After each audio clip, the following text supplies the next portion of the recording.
Jump off that exhausting hamster wheel and into balanced living with Dr. Marissa. Promise you joy in the mystery. Dr. Marissa, also known as the Asian Oprah. Her mission, to be a beneficial presence on the planet. Her purpose, to be your personal advocate to live, laugh, love, learn. Her life motto, don't die wondering. Take back your life with Dr. Marissa Pay.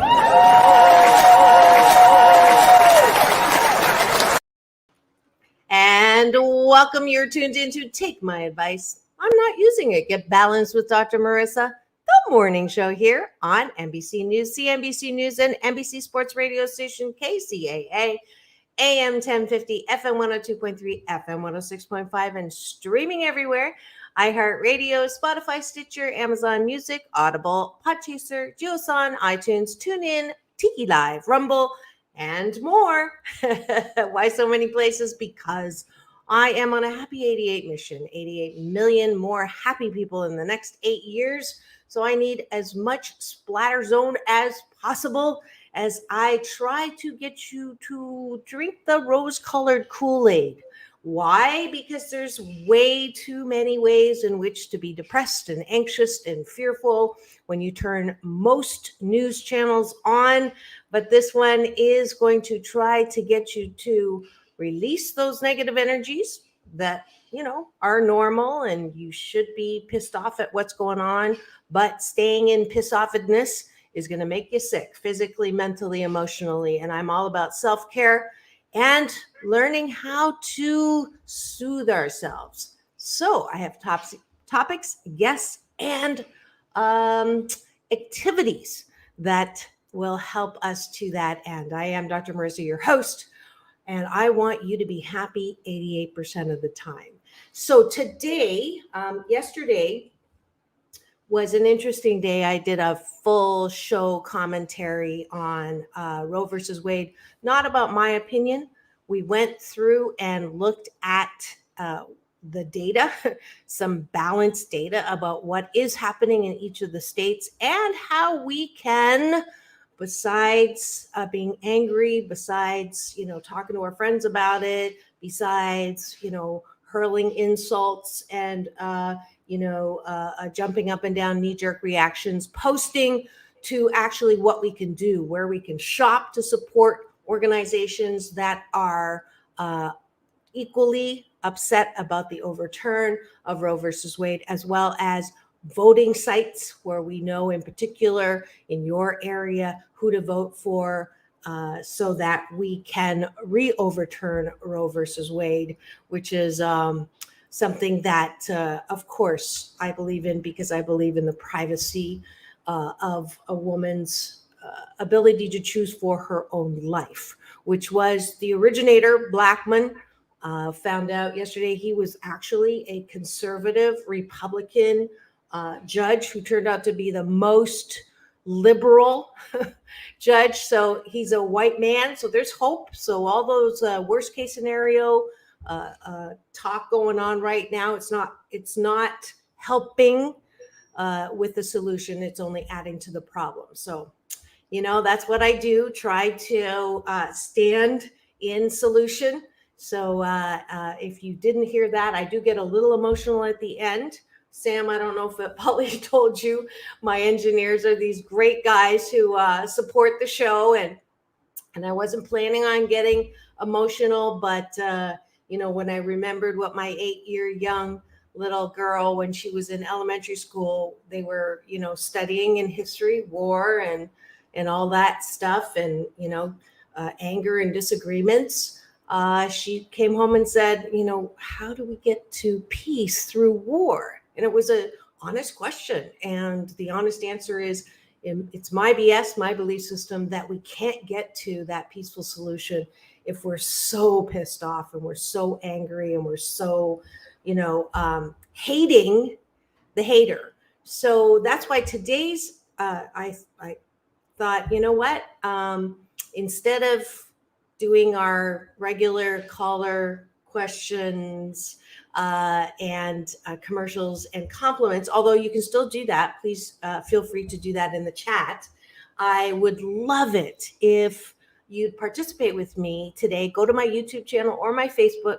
Hello to all the people on Instagram, Low Dave One, and more. I'm glad that you're here, but I'd love to chat with you. I see eyeballs. Just go to the comment section, and then I can put your comments up on the screen.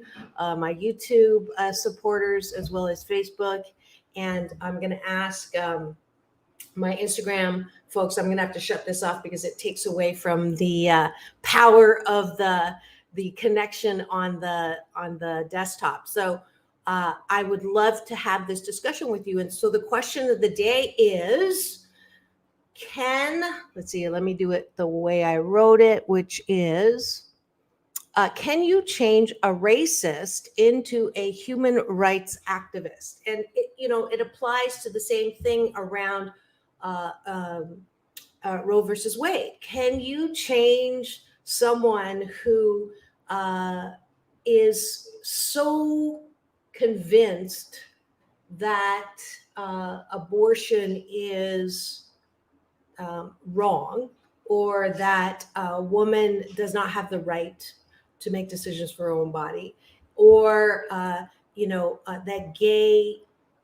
there shouldn't be gay rights because gays are against your religion, against it's a sin for your Christianity or whatever dogma that you are carrying, which people are fearful right now as Roe versus Wade setting a precedent, as well as Clarence's BS belief systems that he's wielding his power to try to sort of give us a hint of what's to come. So it's a real question, and it reminded me of an interview that I did, and I've already reached out. We're going to get him back on because he said something in his interview, and we're going to go through this today. And I wanted to spotlight the interview about what happens if we hate the hater. He was the leader of KKK in Europe, obviously someone who hated various groups of people, and his transformation and his movement to a peace activist was truly, an amazing story. But I think there's something to learn for those of us who are so caught up in our hate that we may be not helping with solutions. So that's what I wanted to do today. But before we get there, I love to start the day with breakfast with you, taking a bite of gratitude sandwich. And I got Sam to grudgingly agree to come back and be my breakfast partner this morning. So without further ado, we are going to take a bite, which is 8 specific gratitudes. And I see the eyeballs in the room. So please do chat or turn to the people next to you and start the gratitude exercise, which is, I am grateful for that Sam agreed to do the gratitudes with me this morning. Sam, what are you grateful for? He said he was going to do it. There he goes. Okay, who's first? I just went. I said I was grateful for you having breakfast with me today with a gratitude sandwich. Oh, okay, great, fantastic. I am grateful for air conditioning in these hot summer days. Yes, for sure. And I'm grateful that I have a handle on social media that allows me to connect with pretty much everybody on the planet. I have that potential, and I'm grateful for that. And I'm really grateful that we're over 255,000 views on YouTube now. There's been a spike on both views and subscribers, and I'm really grateful for that. I'm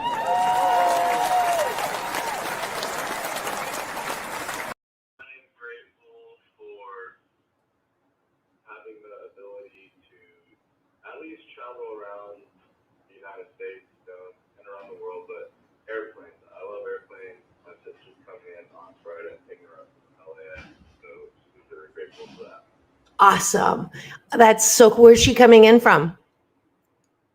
She's from Virginia right now. She's in the Coast Guard.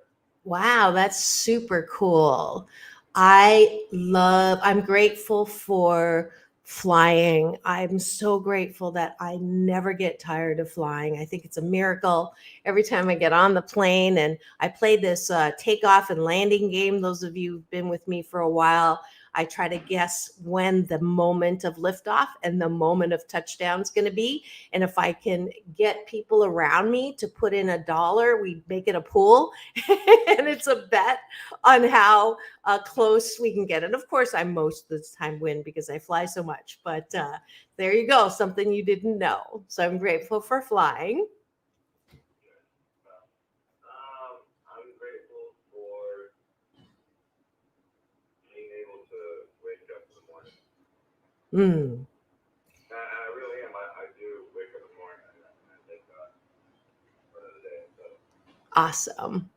Yes, I do too. I'm so grateful that that gratitude is an immediately powerful tool. It's like a spoon. You know, that's, well, you may be too young, from Mary Poppins.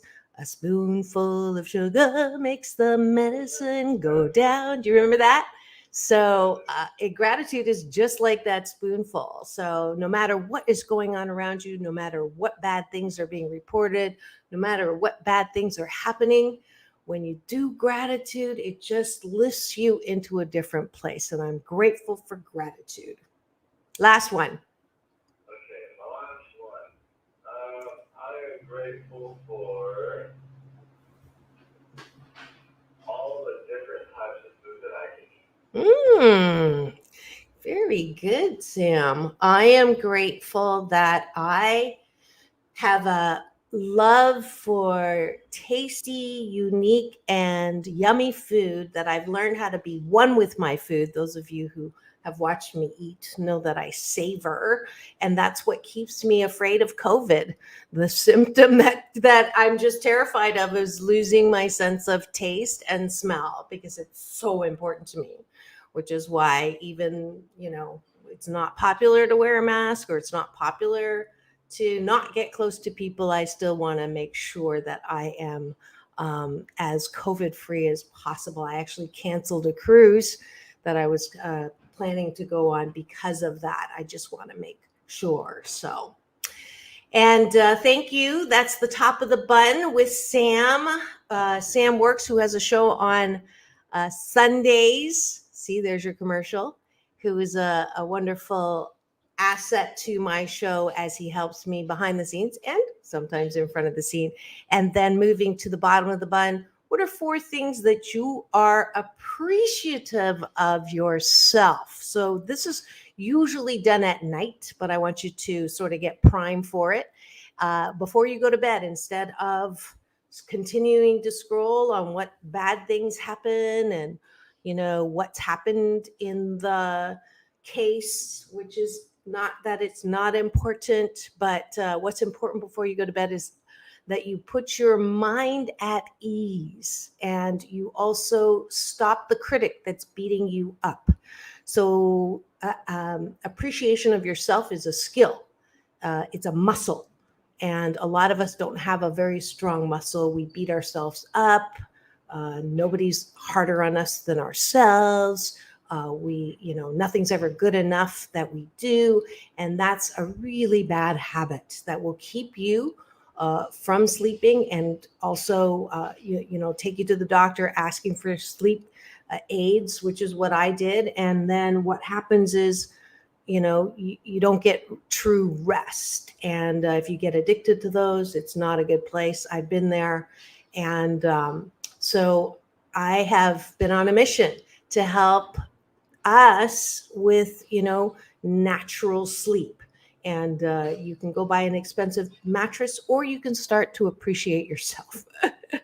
So 4 things that you appreciate about yourself. I'll start, Sam. I appreciate that I have a discipline of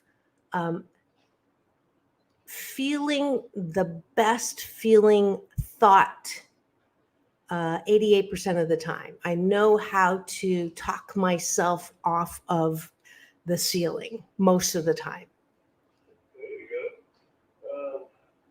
I appreciate myself for keeping myself in check when I know I need to. I appreciate the ability to make good decisions when it comes to diet and exercise lately. I'm down 26 pounds now.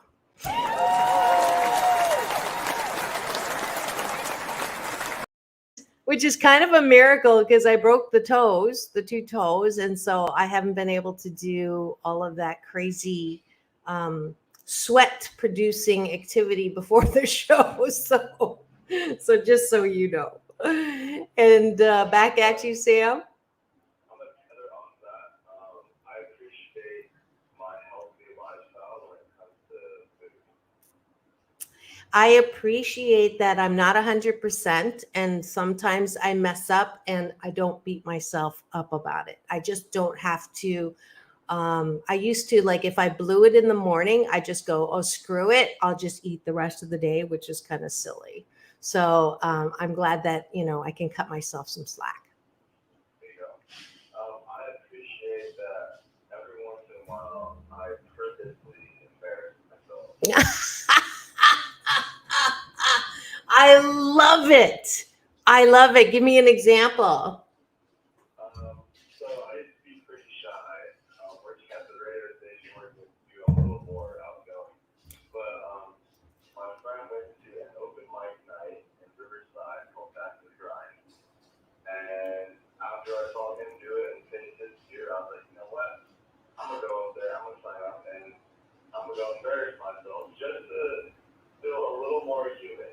Because I try to stay away from all that. I try to keep it perfect, but I know I'm not. I'm not even 88% there. I'm more like 73. Oh, I don't think so. I think you're 88, but good for you. That's amazing.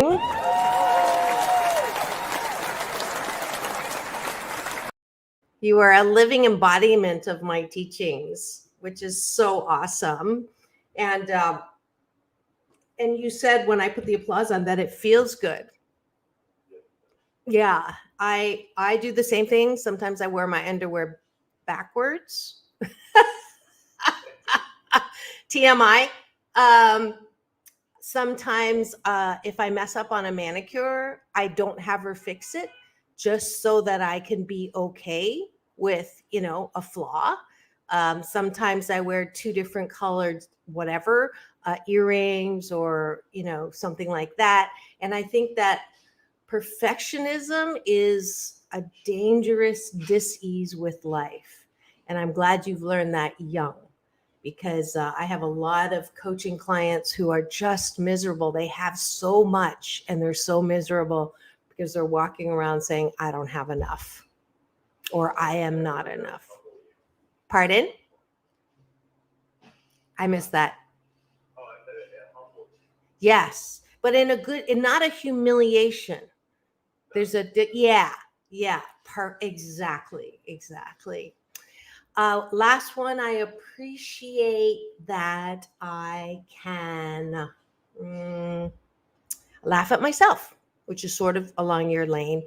And, I can feel sorry for myself for a California minute. And then I can decide that didn't feel good and I want to think about something better. Last but not least. I appreciate myself. So it's funny, I just had it, all that I still have a dream, that I have a vision that I move forward to. Beautiful. Wonderful. Yay. We just had breakfast together.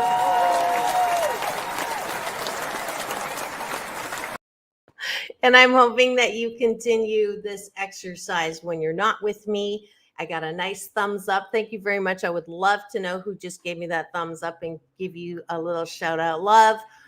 as well. I am, when is that open mic night, Polly or Sam? Because I'm actually going to make a trip out to the IE. I just won a bid to do some consulting and executive coaching for the Inland Empire Utility Agency. And Mark says that he's got some places that I can, some of our clients at KCAA hotels out there. So I would love to time it with an open mic and go with you guys. Yeah, that'd be amazing. I would have to call and check in because I went there before the pandemic. So I don't know if it opened back up or Okay. Well, we'll keep it posted. That would be a lot of fun. And I know I have a lot of local listeners in the IE area that we could make it a party night. And yeah. And I just, isn't life amazing when you find fun things that you can see, do, experience? And I want you to, if nothing else, to walk away from this show this morning to understand that we can be serious about things, but we don't have to lose our ability to have fun in life. I think that sometimes we get our underwear all wrapped in a bundle because we think we have to, go out and da-da-da-da. Even though I'm on a happy 8 a.m. mission, you can have fun in life. And I think the American dream and all that hard work and you got to strive and you got to has taken our ability to have fun in life away. So I can remember like 3 or 4 years ago, I said, am I having fun like at least 12% of the time or 50% of the time? And the answer was, well, I love my work, but I'm not having fun outside of sailboat racing.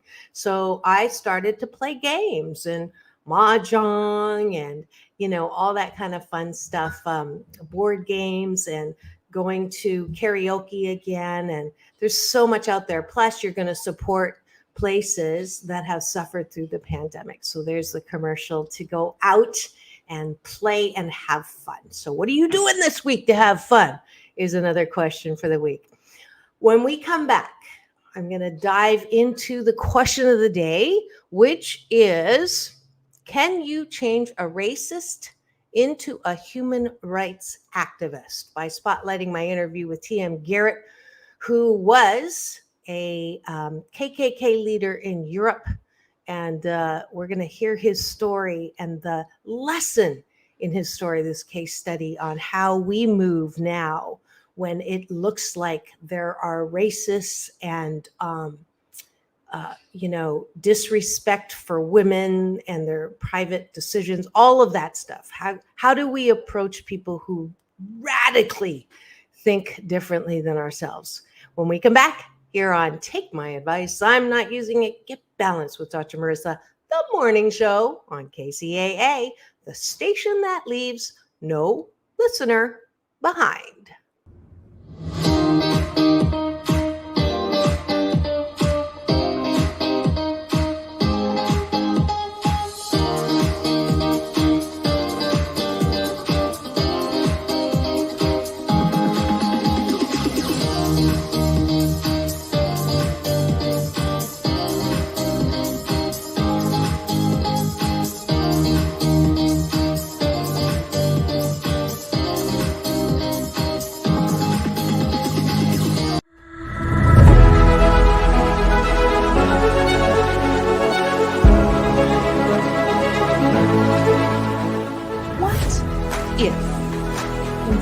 To the world was exploring the world. What if the question, what do you want to be when you grow up, little girl, turns into how many streets of life you want to explore?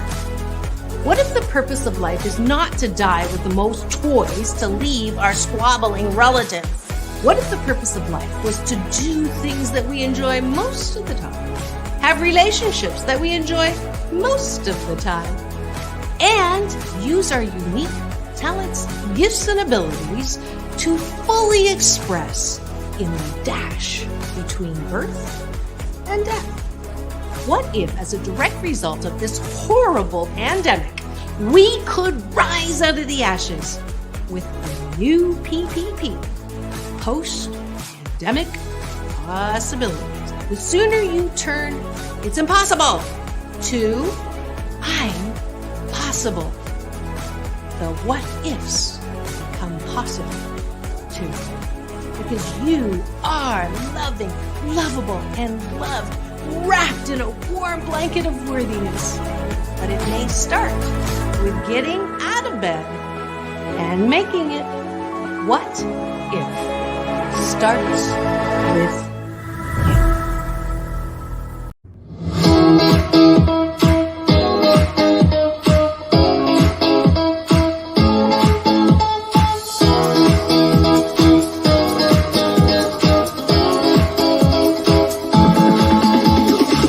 Take back your life with Dr. Marissa Pay. And welcome back. You are tuned into Take My Advice. I'm not using it. Get balanced with Dr. Marissa, the morning show here on NBC News Radio, KCAA, AM 1050, FM 102.3, FM 106.5, streaming everywhere, iHeartRadio, Spotify, Stitcher, and my YouTube channel, where you can get that short film you just saw a trailer to called PPP Post-Pandemic Possibilities. I'm so grateful for the organizations that have hired me to come and help ease the transition back into work using that short film, which I'm also grateful for winning 2 laurels from film festivals, and it's getting great reviews. One of my past guests, Seth Greenleaf, a filmmaker, calls it a vitamin B12 shot for more hope and happiness. So that is why I want you to free subscribe on my YouTube channel. And you'll also get interviews, my recent ones, backstage with the Temptations, as well as Halle Berry, John Travolta. And I get to go Thursday to go and support Doors of Change. They were kind enough. I get to go as a VIP to the concert. 3 dog afternoon. Wait. 3. I'm losing my mind. I want to say 3 dog night. That's it. 3 dog night. I was going to 3 dog day afternoon. 3 dog night in concert. I still believe there's a few tickets left at the Moonlight Amphitheater in Vista, California, down south. And Jeffrey Sikoff was my guest to talk about that. If you want to support an organization that helps homeless youth off of the streets, go to doorsofchange.org. All right, there's another commercial.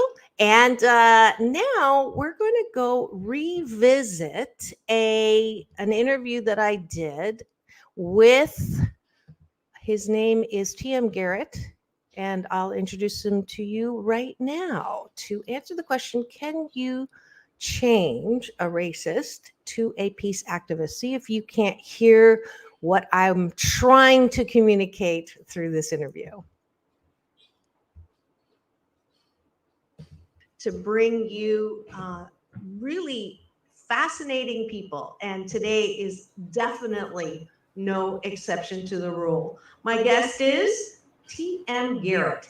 He is a German-American human rights and interfaith activist. As a former neo-Nazi and KKK leader in Europe who left hate groups and extremist ideology behind in 2002, he's now a motivational speaker against hatred and anti-Semitism. In 2016, he founded Change, a nonprofit organization engaging in community outreach programs, food drives, seminars, anti-racism campaigns, and anti-violence campaigns. In 2018, he founded the annual Memphis Peace Conference. TM Garret also works closely with the Simon Wiesenthal Center and has lectured at schools like Harvard, Dartmouth, Vanderbilt, Boston Law School, Hotchkiss, and Pomona. Please welcome to my studio, TM Garret. Hey, thank you so much for having me today. Absolutely. And we actually met, I found you on a town hall last week, And that was put on by, remind me of the name. The Lorna. Advertising on YouTube helps me reach engaged customers like Jenna, who's been searching for landscapers on Google. Something Institute. I'm not getting the name right. I know, I was hoping you would, because I thought of it in the last minute. She pulled together a fabulous group of people, and the reason why I was tuned in was because my big brother is Michael Bernard Beckwith, who, by the way, we were just texting, and I told him that you were coming on, and he said, please tell you from Michael Bernard Beckwith that it was wonderful. He sends his love for collaborating on that town hall. And I said, I'm definitely inviting you to Agape. So that's from my big brother, Michael Bernard Beckwith, a personal hello. And I have to say, I always have fascinating people, but I usually have people who have come from some kind of, Jessica Cox was born without arms. Frederick had his arms cut off in the Rwandan genocide. Nick Doris was the 140th person released from DNA evidence from spending his life in prison. So it's people who've had like hardships who are sharing how they, got to where they are now. You, on the other hand, are a great example of why it's not, there's always hope. There's always, because I was asking in the part 1 and 2 with Akuyo Graham, how do you love people who hate? How can you possibly approve of people like the KKK, like white supremacists, who actively hate and discriminate and are racist? So I brought you here because you're a symbol of hope and you have an extraordinary true story. So I'm going to ask you to go to the beginning and tell me what it was like and how you got into Nazism and white supremacy and became a leader of the European KKK. I'm trying to put it in a nutshell, because otherwise I will talk for 3 hours, and I believe that won't work on the show. I like to talk a lot, and you will realize that during the show. So I come from a very dysfunctional family in Germany. That's where the funny accent comes from. And my family moved to a very small town in southern Germany in 1975. That's the year when I was born. They were outsiders. They were from another area. They spoke different. They were the newbies, the only Catholics in town of Protestants, not practicing, but just the fact that they were Catholics. On top of that, they had a drinking problem. On top of that, they divorced. I was an accident. I was not planned. My sisters, my brother, they're all older than I. 13, 11, and 8 years older than I, and 8 years nothing. And I happened during a divorce. Hallelujah. Here I am.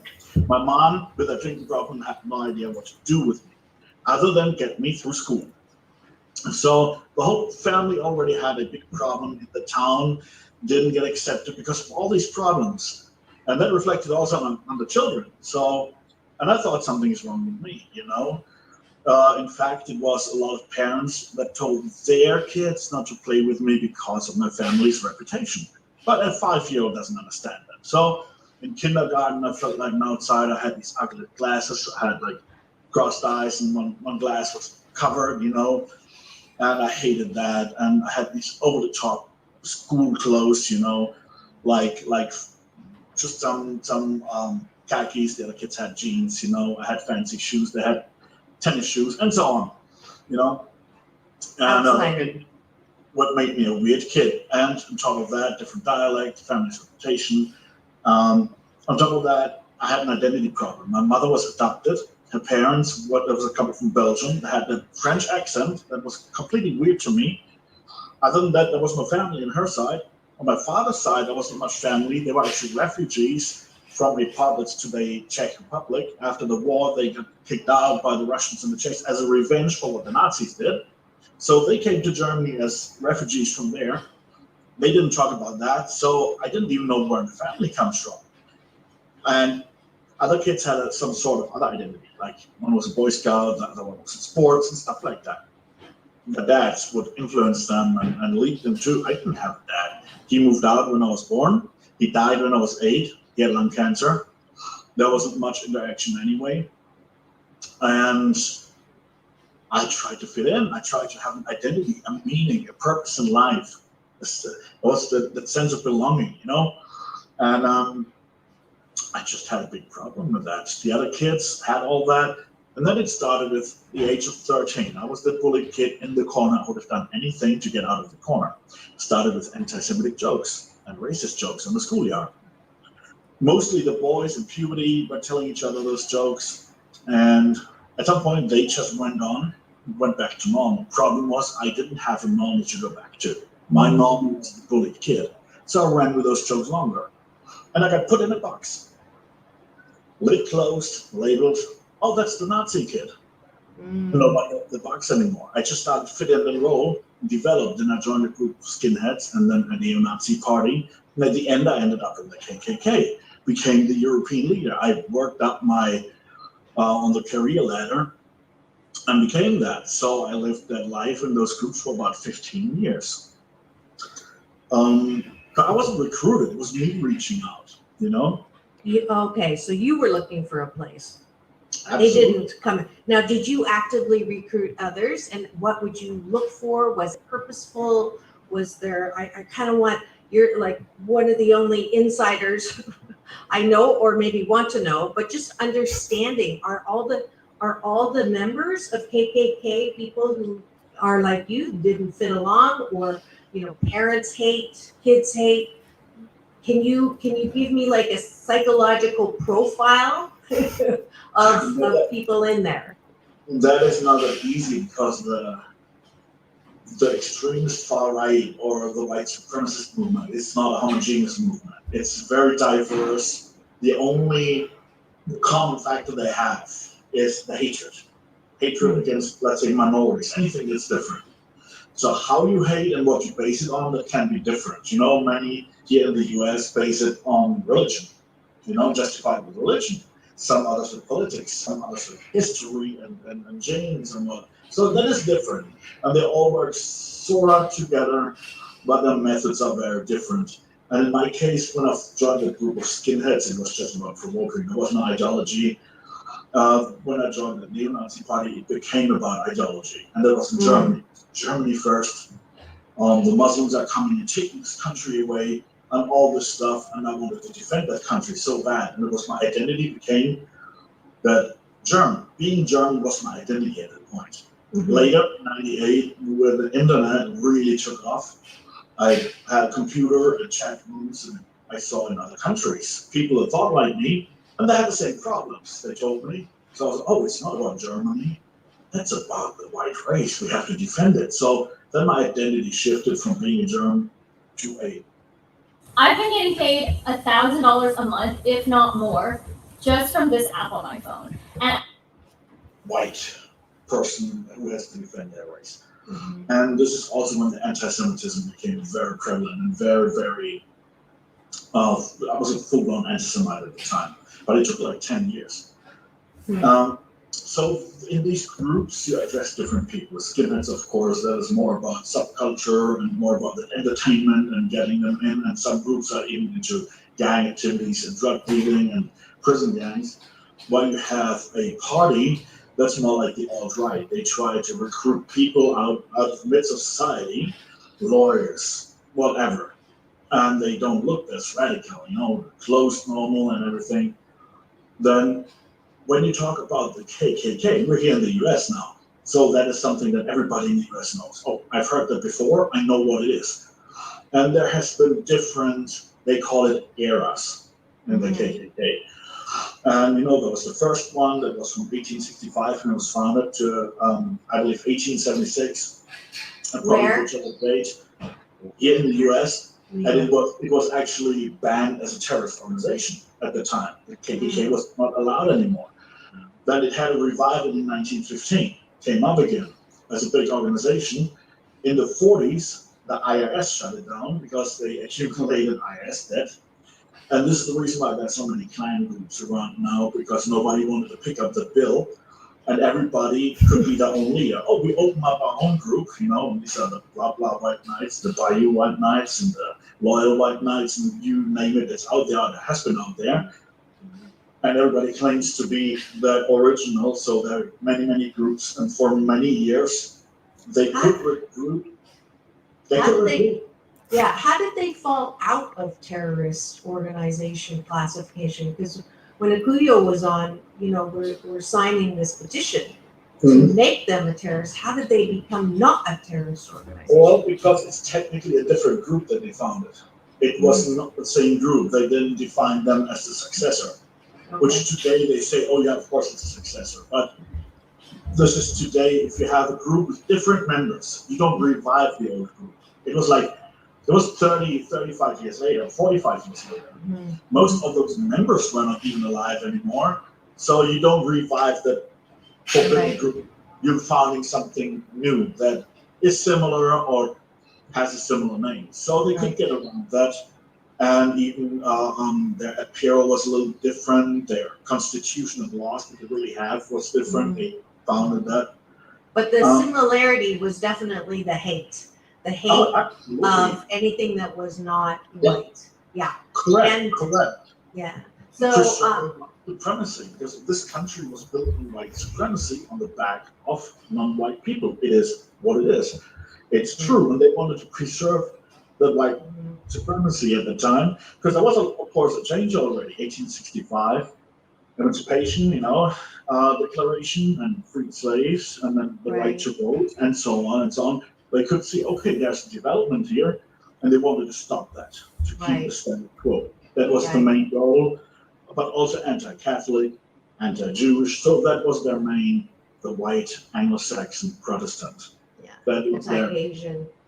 Correct. And if you just, sorry, I'm just going to do a brief station ID in case people are just joining in. If you're just tuning in to my weekly talk radio TV show called Take My Advice, I'm not using it. Today's guest, and we're talking about the KKK. Yes, you can, you know, you're not hearing things. We're actually talking about that today with TM Garret, who was the former European leader of the KKK and a neo-Nazi, and he is here today to explain how he went from that to a peace activist. And we're kind of in the first third of the story. And you are now firmly ensconced as I hate anti-Semitism, I hate Jews, I hate anything not white, I hate anyone who is trying to take over my country and infiltrate. I don't care if they're refugees. I'm putting words in your mouth now, but I'm just guessing, you know, anything that is not white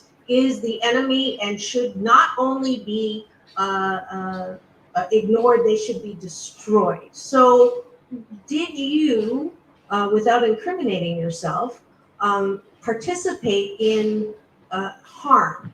So did you actively do things to hurt people who were not of value?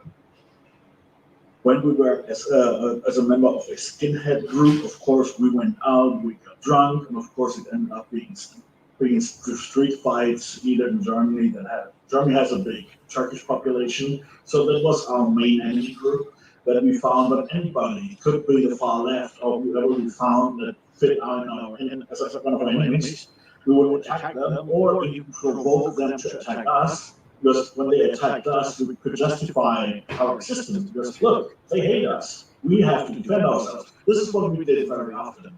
Went to the part in town where we knew there was a lot of immigrants, and we would go there with bald heads and our boots and everything, and patches and our jackets and everything. We would know they would attack us because of that, and we would use it to prove our point.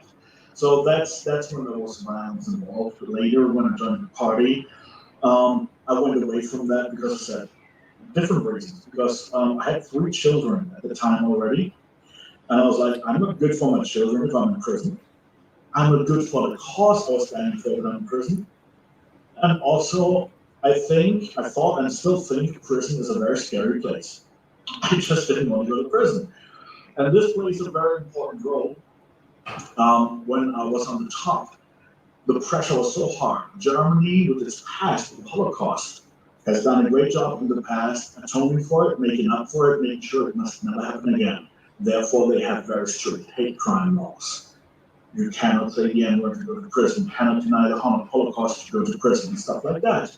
They put their finger on the problem very tight.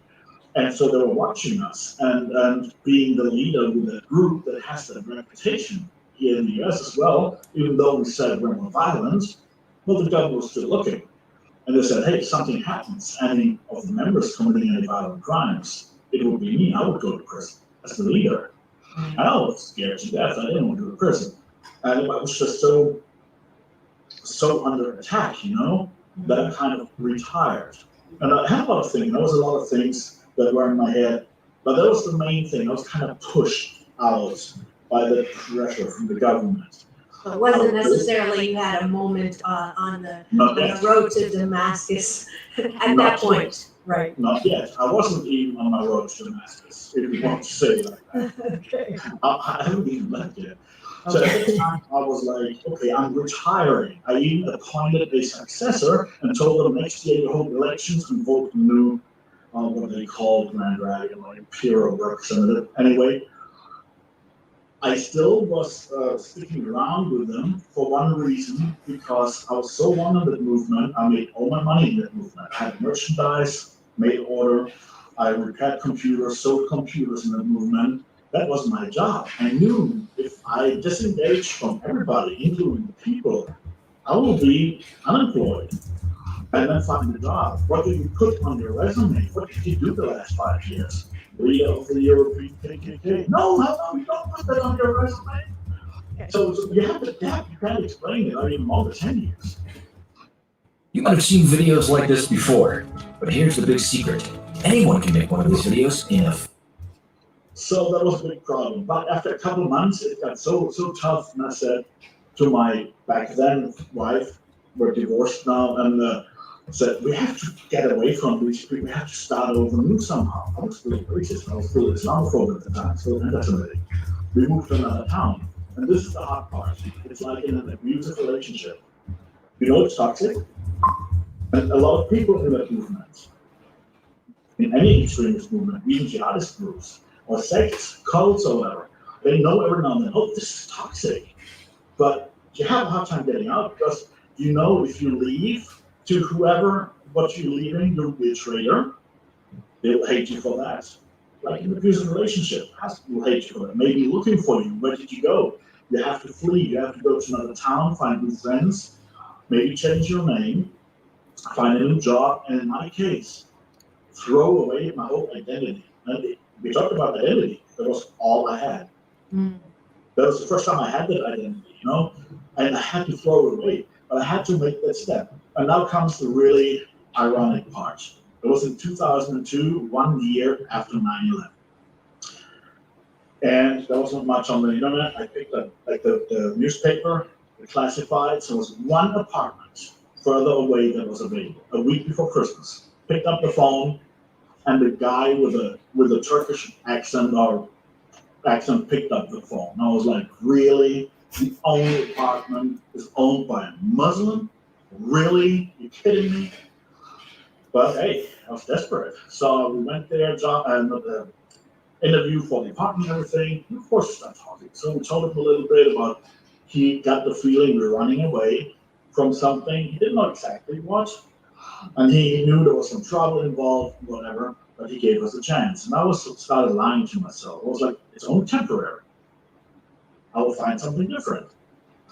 Look, a couple months prior to that, I would never have put a foot in his house. He lived in the same house. Our first floor was a garage, and the basement, second floor, was where he lived, and the third and fourth floor, that's what he rented to us. So on the stairways upstairs, he would meet him sometimes, because there was his apartment door. We moved in on Christmas Eve. I had nothing. We slept on a mattress. I had no money to buy any presents for the kids. We had no money for food, nothing. And he knew that, so he started offering me a job. His computer kept breaking, and I started repairing his computer. It was already a big deal for me getting into his apartment, repairing that. I was desperate. I needed to feed my kids. Later, I found a job.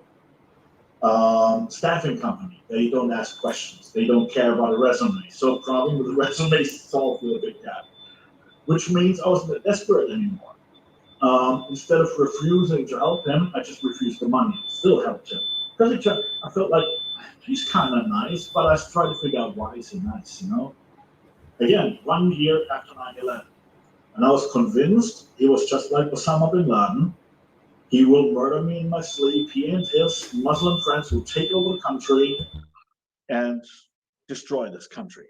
I was convinced. So I tried really hard to unmask him, you know?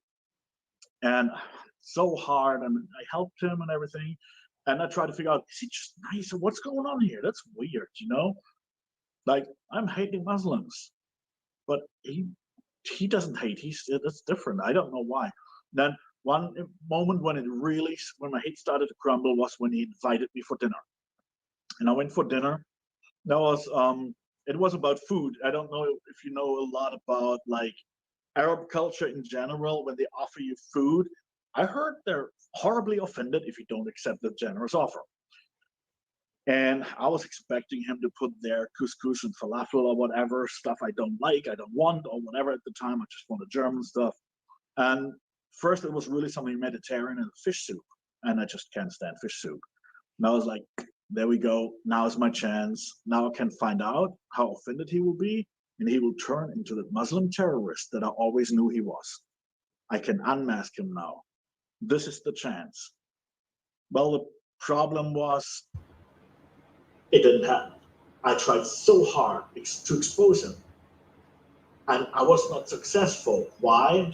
Because there was no mask to pull off his face. It was just him. He was just a nice human being. I was the guy with the mask on.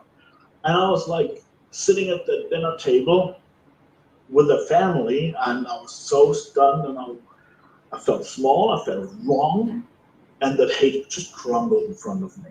And this is what I knew. I was at crossroads. I have to make a decision.